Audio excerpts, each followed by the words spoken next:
It was late in the evening, and I was sitting alone on a park bench, hand on the phone in my coat pocket, hoping beyond hope it would start vibrating. She hadn't returned any of my calls so far, but maybe this time the message I'd left was good enough to change her mind. Every fiber in my body was hoping and begging she would. A man approached from across the park, his footfalls so quiet. He'd gone from a blip in the distance to sitting on the next bench over without me even noticing. It would have been courteous to bid him good evening, but I was too focused on the device between my fingers to pay him any mind. I heard a deep intake of air, not dissimilar to one a child would take right before bursting into song or scream. The man spoke, loud enough for me to hear.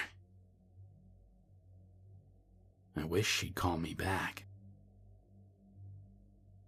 His voice was soft and peaceful, like a father reading a bedtime story. Though his words had derailed my train of thought, it was the sight of his intense, unbreaking gaze in my peripheral vision which urged me to respond. "Excuse me?"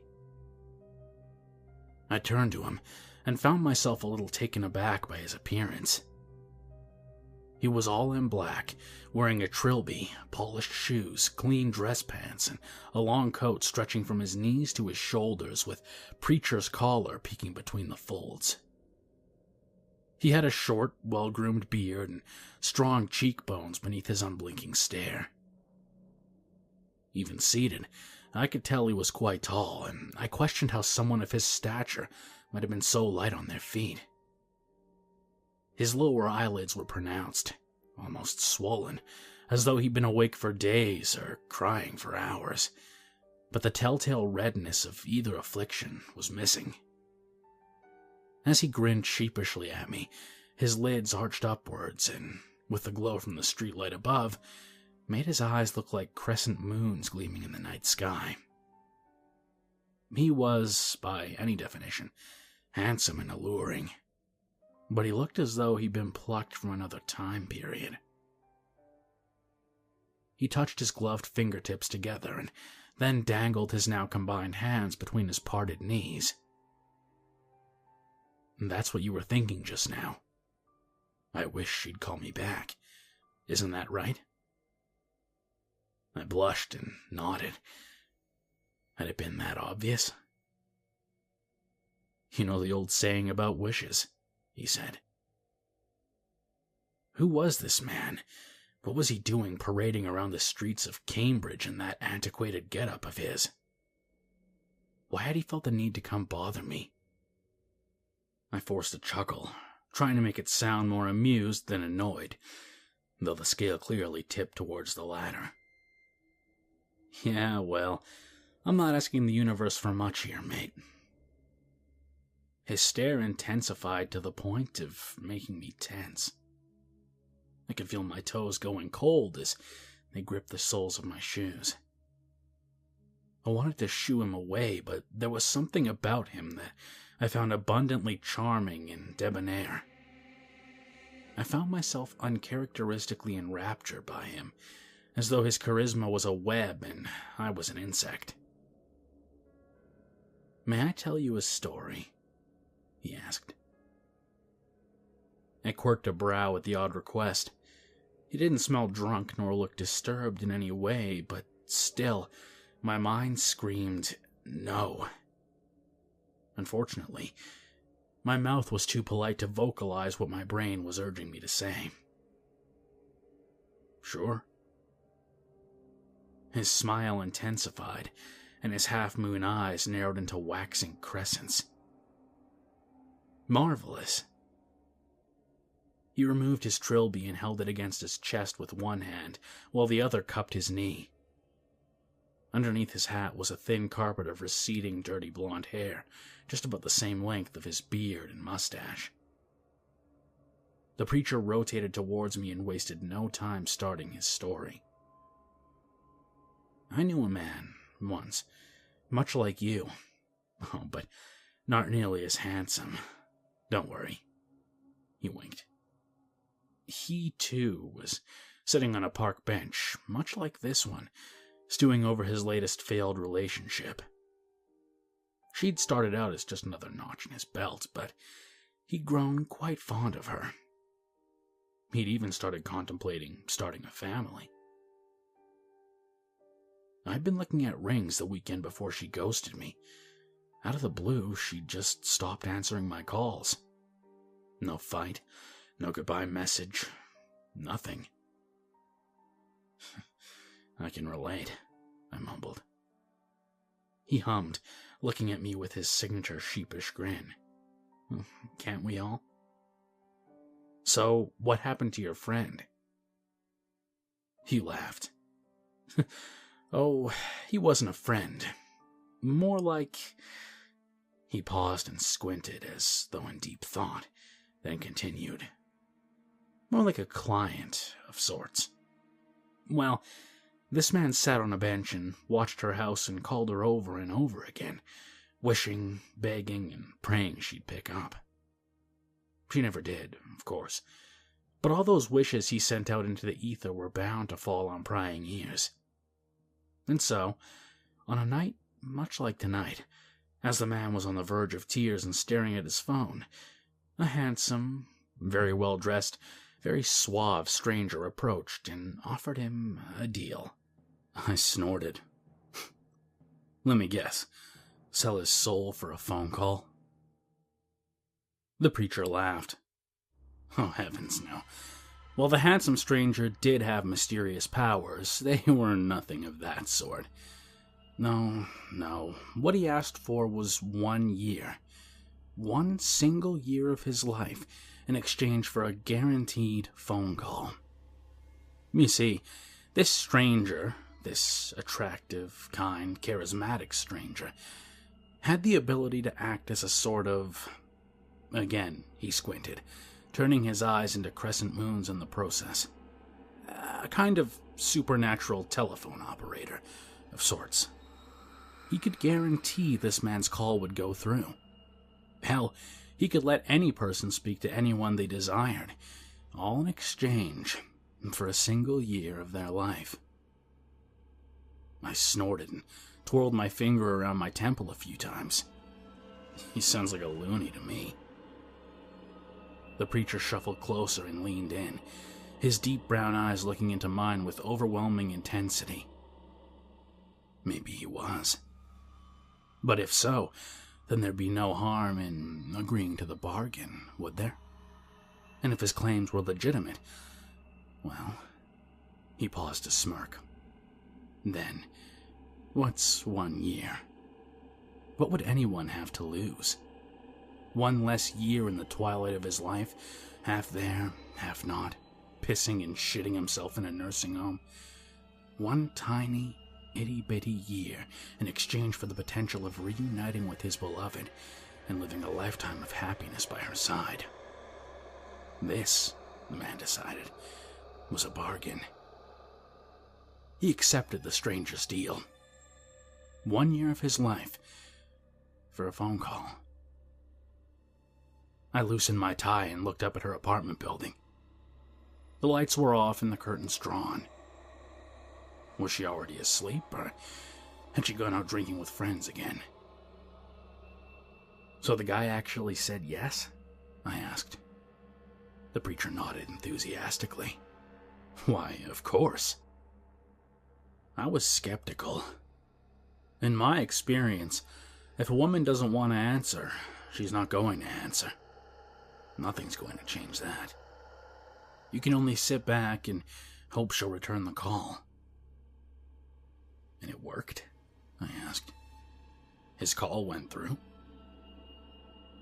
He smiled with such excitement. He looked 20 years younger. It most certainly did. The handsome stranger was no liar. My leg twitched and I jumped. Had my phone just vibrated? No, it wasn't vibrating. It was just a muscle spasm. I sighed. So, why are you telling me this? My boy, it's simple. I simply wish to make you the same offer I made him." I snorted. A year of my life for a phone call?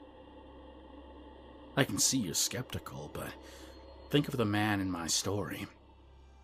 He stretched his arm out and held his hand within reach. What harm could it possibly do to agree? If I'm a sham, nothing will happen. If I'm not, your wish will be granted, and she'll return your call. I looked at him in disbelief. I wasn't buying it, not one bit. At the same time, it would have been rude not to humor him a little.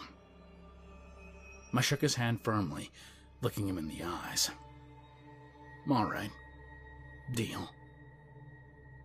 "Excellent," he said as he shook my hand firmly. In a graceful movement, he dropped his hat back on his head and pushed himself to his feet, ready to leave. I stopped him. I'm not even sure what possessed me to ask, but something did. "Wait, aren't you going to tell me what happened? Once he made the call, was the man able to get her back? Did they live happily ever after?" A hint of malice flickered in the preacher's smile at my questions. He cupped a hand to his chin pensively. No, not quite. After the handsome stranger left him be, the man took his phone and dialed her number. Cautiously optimistic, it might actually work. She picked up, but at first, all he heard was silence. It can take a few seconds to establish the connection, you see. He began picking lint off his long black coat. That gesture, for some reason, left me with a sinking feeling at the pit of my stomach. Something about it seemed so sinister. His head eclipsed the streetlight and endowed him with a broad halo. With his long, slender frame towering above me, he looked like all-powerful God, and the lint looked like his subjects, which he callously tore from their homes and discarded with little regard. I shivered. He continued. The man heard static.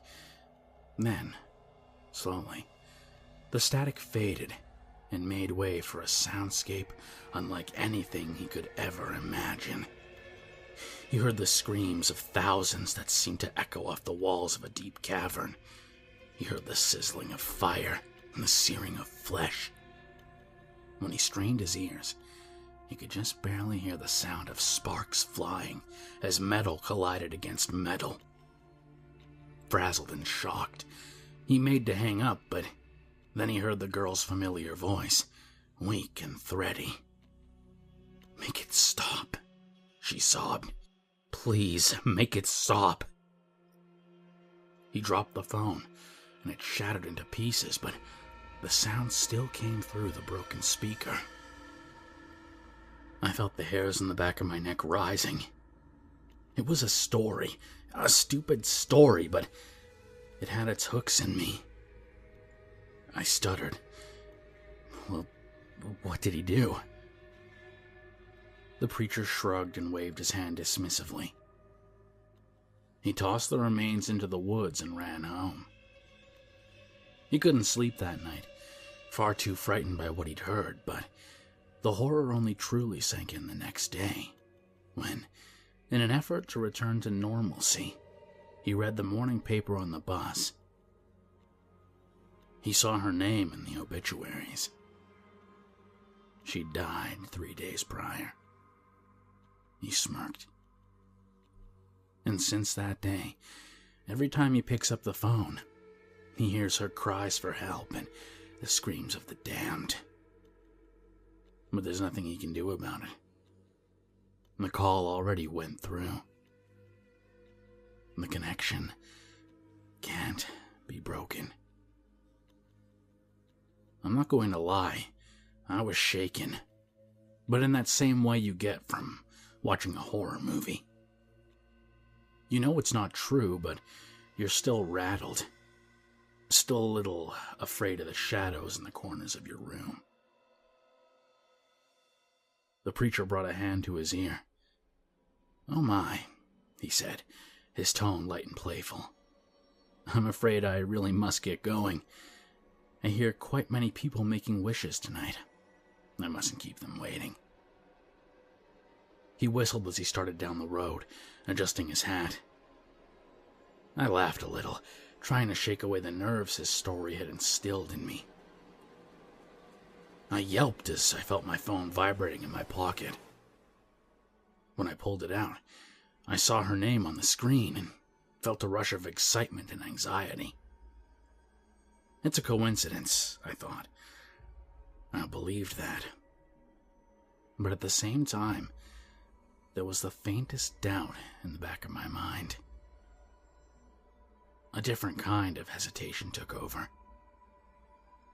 Was I ready to talk to her? Would she be able to take me back? What could I say I hadn't said 1,000 times over voicemail?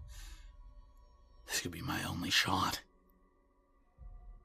The preacher stopped for a moment and looked back at me, smirking wide. "Well, aren't you going to answer?" I swallowed hard, looked at the phone just long enough to hit the accept call button, and brought it to my ear. As I looked back up at the path, I felt a chill as I saw the preacher was gone. There was static before a frenzy of screams erupted from my speaker. Amidst the voices, as though far off in the distance, I could hear the vaguest hint of her screaming for help.